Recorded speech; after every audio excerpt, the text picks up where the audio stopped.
আধুনিক ফুটবলে ১৯৯৪ সাল থেকে ২০০২ সাল পর্যন্ত এই সময়টাকে ব্রাজিলস টাইম বলে আখ্যায়িত করা হয়ে থাকে।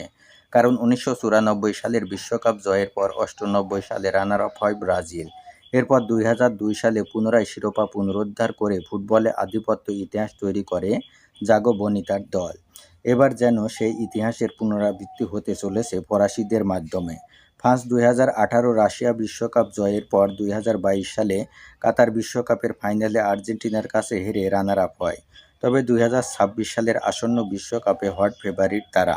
কিলিয়ান এমবাপ্পে, মাইকেল ওসিলে, ওসমান দেমবেলে, দিদিয়ের দুইয়ের মতো শক্তিশালী অ্যাটাকিং লাইন আপ আসন্ন বিশ্বকাপে তাদের হট ফেভারিট করে তুলেছে। এমন একটি দল নিয়ে ফ্রান্স যদি এবার বিশ্বকাপ শিরোপা পুনরুদ্ধার না করতে পারে তবে সেটি হবে অস্বাভাবিক। কিলিয়ান এমবাপ্পে লেফট ব্যাকে, ওসমান দেমবেলে সেন্টারে, মাইকেল ওসিলে রাইট ব্যাকে। লেফট উইঙ্গার দলের প্রাণভোমরা Kylian Mbappe, centre forward Ousmane Dembele, Michael ওসিলে রাইট উইঙ্গার। এই ত্রিরত্ন যে কোনো দলের রক্ষণভাগকে মুহূর্তেই তছনছ করে দিতে পারে।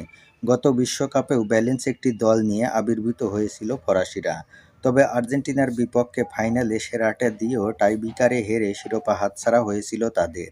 অপ্রত্যাশিত কিছু না ঘটলে এবারও শিরোপা লড়াইয়ে তারাই সবচেয়ে এগিয়ে থাকবে।